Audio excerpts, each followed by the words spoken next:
Sorry ass DJ.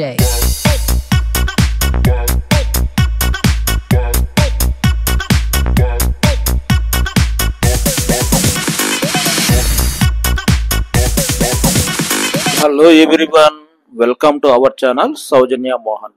ఒకప్పుడు ఆ ప్రాంతమంతా అడవిలా ఉండేది, ఓ కుగ్రామంలా కనిపించేది. ఎటు చూసినా రాళ్ళు రప్పలే, పెద్దగా జనసంచారం కూడా ఉండేది కాదు. కానీ ఇప్పుడు అది ఒక కాస్ట్లీ ఏరియా. సొంతింటి మాట దేవుడిరుగు, కనీసం అక్కడ అద్దెకు కూడా ఇల్లు దొరకాలన్నా కష్టమే. అదే మన హైదరాబాద్లోని హైటెక్ సిటీ.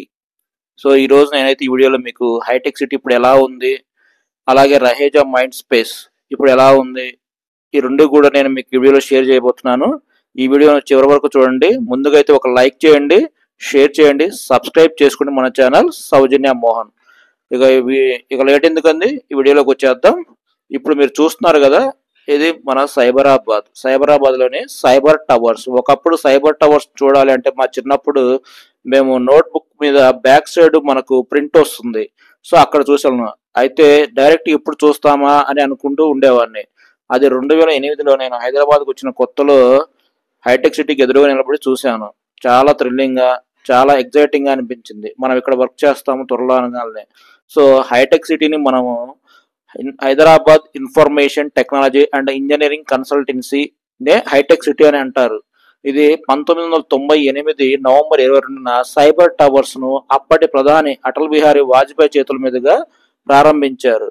ఇది ప్రారంభించిన అతి కొద్ది రోజుల్లోనే చాలా పేరు ప్రఖ్యాతులు వచ్చినాయి హైదరాబాద్ నగరానికి. ఇక్కడ మీరు చూస్తున్నారు కదా, ఇది మొత్తం కూడా టీసీఎస్ బిల్డింగ్. ఇంచుమించుగా మనకు సైబర్ టవర్స్ ను పోలి ఉంటుంది, కాకపోతే దీని నిర్మాణ శైలి కొంచెం డిఫరెంట్ గా ఉంటుంది. చూస్తున్నారు కదా, ఇది మొత్తం కూడా టీసీఎస్ కంపెనీ. హైటెక్ సిటీ ప్రారంభంతో ఉమ్మడి ఆంధ్రప్రదేశ్ ఆర్థిక వ్యవస్థ ఒక్కసారిగా మారిపోయింది. ఒకప్పుడు ఐటీకి కేర్ ఆఫ్ గా బెంగళూరు ఉండేది, కానీ బెంగళూరుకు ధీటుగా భాగ్యనగరంలో ఐటీ హబ్ నిర్మించిన ఘనత చంద్రబాబు నాయుడు గారికి దక్కుతుంది, అప్పటి సీఎం. ఇక్కడ నుంచి మనం కొంచెం ముందుకు వస్తే ఇక్కడ టీసీఎస్ మెయిన్ ఎంట్రన్స్ వస్తుందండి. ఇక్కడ నుంచి మనం కార్లు, బైకులు మొత్తం లోపలికి వెళ్ళిపోతాం. ఇక్కడ ఐడి కార్డ్ చెక్ చేసి లోపలికి తీసుకెళ్తారు, మనం లోపలికి వెళ్ళిపోవచ్చు. మనం ఇక్కడ నుంచి మనం కొంచెం ముందుకు వస్తే మెట్రో స్టేషన్ దాటి రాయదుర్గం మెట్రో స్టేషన్, మనకు లెఫ్ట్ సైడ్ పక్కనే రహేజా మైండ్ స్పేస్ చూస్తున్నారు కదా. రహేజా మైండ్ స్పేస్ ఎంట్రన్స్ అండి ఇది. ఇందులో మనకు చాలా కంపెనీస్ ఉంటాయి, చాలా పేరుగాంచిన కంపెనీస్ అవ్వచ్చు.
ఈ హైదరాబాద్ నగరాన్ని అంతర్జాతీయ స్థాయిలో కీర్తి ప్రతిష్టలు తెచ్చిపెట్టినటువంటి అప్పటి ఉమ్మడి రాష్ట్ర ముఖ్యమంత్రి చంద్రబాబు నాయుడు గారికి మనం ఎంతైనా స్పెషల్ థ్యాంక్స్ చెప్పుకోవాలండి. అలాగే ఆ తర్వాత వచ్చిన గవర్నమెంట్స్ కూడా ప్రతి డెవలప్మెంట్ను ఎక్కడా కూడా తగ్గించకుండా ఇంకా ఒక మెట్టు పైకి తీసుకెళ్తూ, ఆ తర్వాత కాంగ్రెస్ గవర్నమెంట్ అవ్వచ్చు, ఆ తర్వాత వచ్చిన టీఆర్ఎస్ గవర్నమెంట్ అవ్వచ్చు, మళ్ళీ ఇప్పుడు వచ్చిన కాంగ్రెస్, వీళ్ళందరూ కూడా ఈ హైదరాబాద్ మహానగరాన్ని ఇంకొక మెట్టు ముందుకు తీసుకెళ్తున్నారు. ఇది చాలా బాగుంది. ఎందుకంటే ఈరోజు ప్రతి ఇయర్ కూడా కాలేజీ నుంచి ఎంతోమంది మన స్టూడెంట్స్, మన పిల్లలందరూ బయటకు వస్తున్నారు. వాళ్ళందరూ ఎక్కడికి వెళ్ళాలి?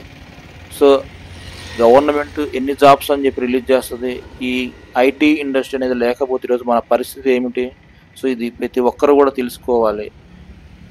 సో ఈ భాగ్యనగరాన్ని ప్రతిరోజు దినదినాభివృద్ధి చెందుతూ ఇంకా ముందుకెళ్ళి ఈ విధంగా ఇలాంటి కంపెనీస్ ఇంకా ఇంకొక ఏరియా కూడా డెవలప్మెంట్ చెంది ఆ ఏరియాలో కూడా మళ్ళీ మనం ఆ డెవలప్మెంట్ ముందుకు తీసుకెళ్తూ గవర్నమెంట్స్ కానివ్వండి, ఎవరైనా ప్రజలు కానివ్వచ్చు, వచ్చిన పీపుల్స్ కానివ్వచ్చు అండి, ఈ విధంగా మన రాష్ట్రానికి సంబంధించిన ఆర్థికంగా కూడా మనం ముందుకెళ్ళడానికి చాలా ఉపయోగపడుతుంది అనేది నా ఉద్దేశం. సో ఈ వీడియోను చివరి వరకు చూడండి, లైక్ చేయండి, షేర్ చేయండి, సబ్స్క్రైబ్ చేసుకోండి మన ఛానల్ సౌజన్య మోహన్. ఇలాంటి మరిన్ని వీడియోస్ కోసం నెక్స్ట్ వీడియోలో మనందరి కోసం నేను హైదరాబాద్ నైట్ వ్యూ ఏ విధంగా ఉంటుంది, అసలు నైట్ చూసారంటే కళ్ళు జిగేలు మనాలి. ఎందుకంటే మనం హైదరాబాద్లో ఉన్నామా అమెరికాలో ఉన్నామా అన్నట్లుగా ఉంటుంది ఒక్కొక్కసారి నైట్ చూస్తే. మనం చాలామంది నైట్ చూసి ఉండరు. సో మీ అందరి కోసం కూడా నేను నైట్ వ్యూ కూడా షేర్ చేస్తాను. తప్పకుండా మన ఛానల్ను లైక్ చేయండి, షేర్ చేయండి, సబ్స్క్రైబ్ చేసుకోండి. సౌజన్య మోహన్.